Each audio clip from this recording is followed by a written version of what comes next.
how do you handle that emotionally? Do you let that one toxic leader control your emotions? Do you let that one toxic leader affect your emotions? How do you let that leader affect you emotionally? Welcome to the EQ Gangster podcast, where you will learn practical tools to grow your mental and emotional health and intelligence to be the best version of yourself, both at work and at home. It is real, raw, and transformational. The journey of emotional growth isn't easy, but it's worth it. I believe in you. This episode is sponsored by Classical Conversations. Since 1997, Classical Conversations has been equipping families like yours with the resources to homeschool with confidence, following a classical curriculum rooted in a Christ-centered worldview alongside other families in a local community. Homeschooling is doable with Classical Conversations. Check out classicalconversations.com/Gibbons for more information. Again, that's classicalconversations.com/Gibbons, Gibbens. EQ Gangsters, coming back from jiu-jitsu therapy to the morning class because I've got the EQ Mafia later tonight. Rolled with a guy who's about my size, a lot more muscles than I've got, but my size, and super dude, military background. And he reminded me of a couple things. So we rolled today. So today is going to be about the impact or effect and the relationship between ego and learning and emotional intelligence and self-awareness and self-management stuff. So he's very technical dude, very technical. And so we are doing our live roll, and I've shared a number of times how my game is very slow and methodical, and I don't compete, and so I don't care about points. I want to do this to, if I were to have to do this in a real world situation on the street, in whatever environment, I want to know that I am able to control an individual, and hopefully regardless of size. And so for me, it's about control, and pressure would be, I guess, if I had to define my jiu-jitsu game in 2 words, it would be that would be my game: control and pressure. And I do that, I implement that game very slowly. And I've said a number of times, there's no surprise into what I'm going to do. You're going to know. I telegraph my moves. Like, you know exactly where I'm going. It's just not always easy to stop. So because I'm very slow and methodical, and I gain ground an inch at a time. Maybe some possible great life lessons just in that little scenario there.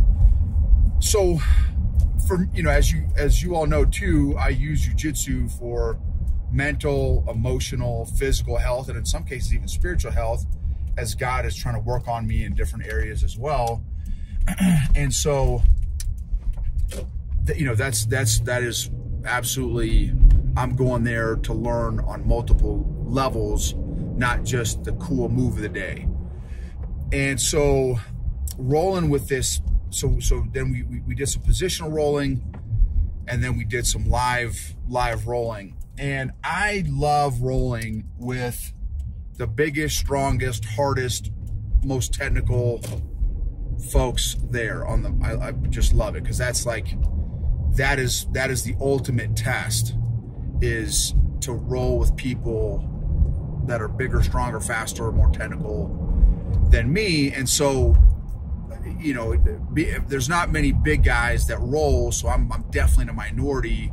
And as a result, not many folks necessarily enjoy rolling with the big guy, which is another reason why I start in a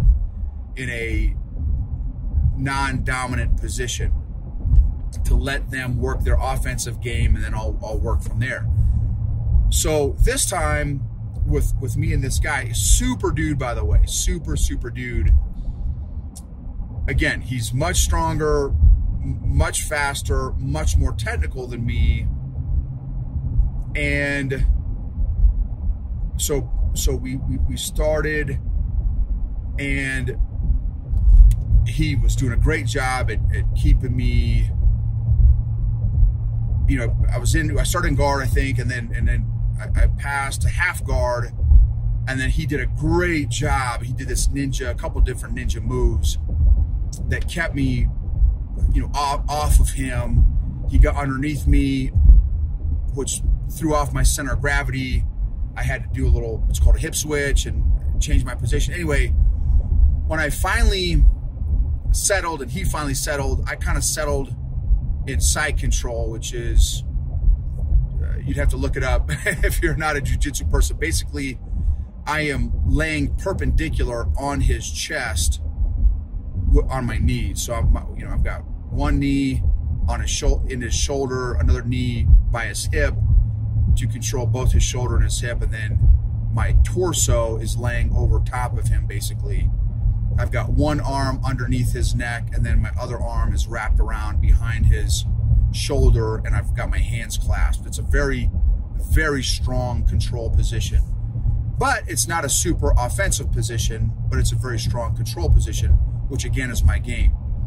What happened was he and a lot of people, unless they've rolled with me many times, can tend to panic in that position. Having a big guy on top of you that's and has got you bundled up very tightly, also applying pressure, can I mean, like, no joke, can trigger what do you call it when you don't like close spaces? Claustrophobic. When you get claustrophobic, you know, so a lot of people get claustrophobic, like legit, and it can trigger a lot of people's fight, flight, or freeze response, aka panic response. And he didn't panic, because again, he's been rolling many years, but it definitely was frustrating for him. I could tell he was getting, he's like, dude, do something, like move, do something. He's like, I can't move until you move. And he and I haven't rolled a whole bunch, so he doesn't, you know, really hasn't had a lot of experience with kind of what my game is, but like, that is my game, is control. I don't do a lot of moves from that position. I maintain control. A lot of times from that position, I'll increase pressure. And a lot of times most people will tap just from the pressure, because it's I can generate a lot of pressure from that side control position. And, you know, and then I'll, depending on this, how the opponent responds, I will transition to what's called knee on belly, which then I'll transition to mount. But I did not want to frustrate him or upset him even more. And so I was kind of managing my position and his emotions, right? Because I don't ever want to cause my opponent to like legit freak out, because again, it'll trigger, and a lot of times when folks panic, you don't know how they're going to respond.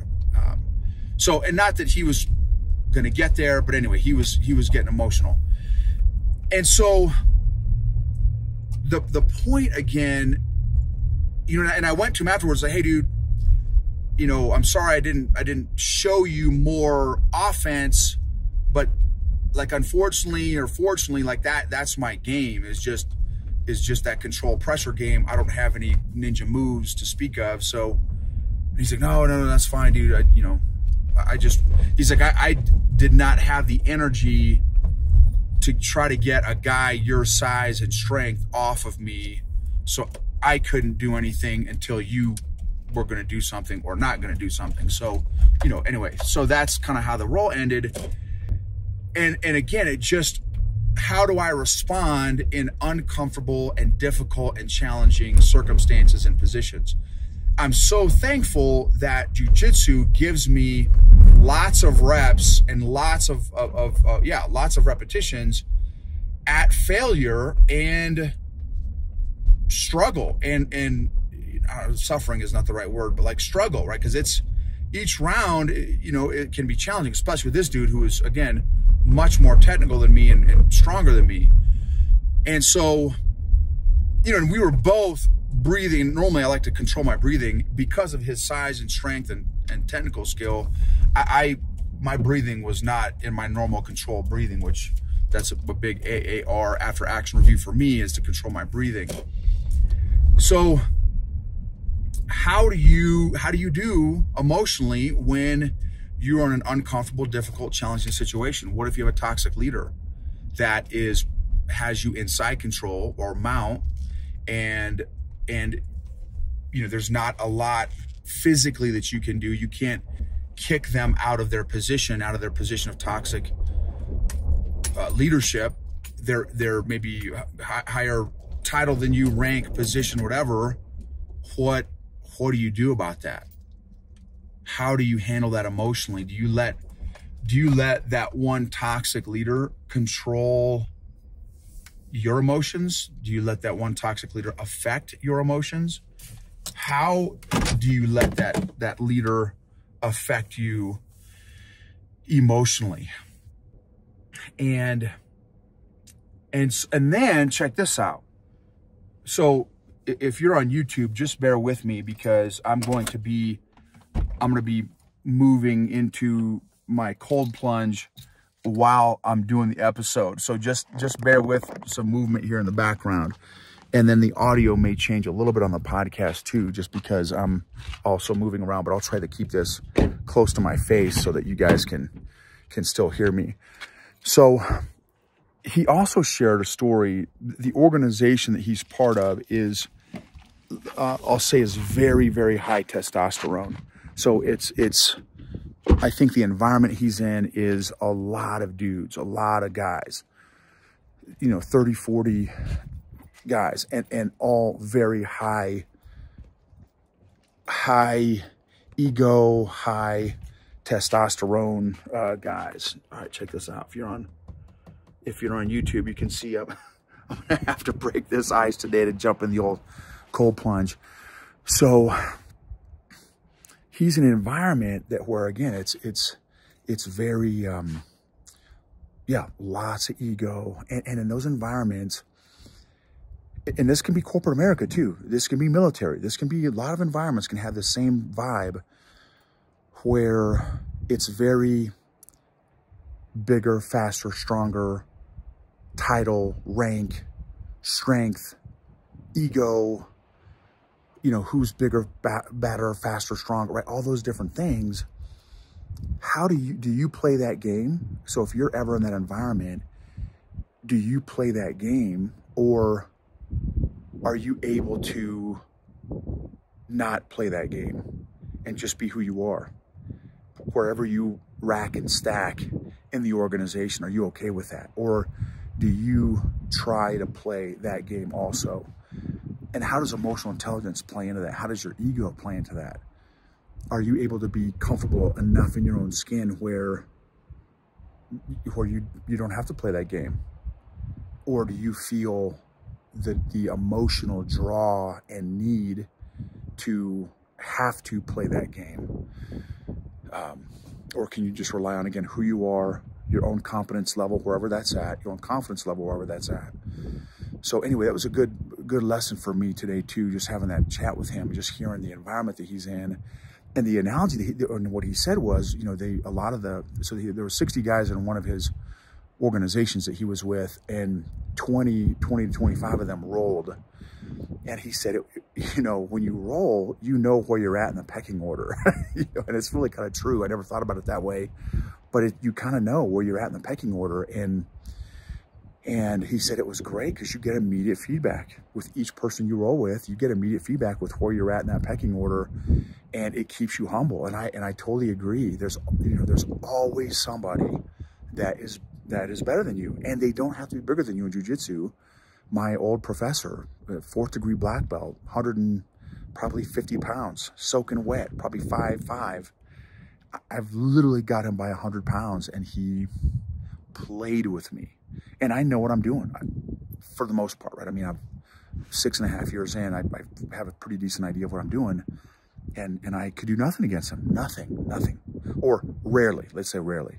I get him an occasional body lock and hang out there for a little bit. But anyway, it just really made me think about ego and where does my ego show up? When does my ego show up? How does my ego show up? Why does my ego show up? And do I feel that the emotional need, consciously or subconsciously, to play that game? Or can I just be comfortable getting balled up by the white belt, getting tapped by the white belt, getting taught by the white belt? Because some of these white belts come in as Division I wrestlers, that, right? And I try to make it a point to ask questions of hey, what can I do better with whatever the opponent is? I don't care what their belt is, but that's one of my goals. Like, hey, keep asking questions, and keep learning. So how does all that affect you, impact you? How does your ego show up? When, why, where does your ego show up? Are you aware of it? What, in terms of self-awareness, what's your self-awareness with all that too? So have an amazing day, y'all. Thank you for being a part of this journey. Thank you for taking 15 seconds, 20 seconds to just rate and review the podcast. Maybe share an episode with somebody. Subscribe to the YouTube channel and the podcast. If you want to check out the Mafia, EQ Mafia, go to EQGangster.com. We've got an amazing group of leaders that we're all growing in a safe, supportive, encouraging, equipping community.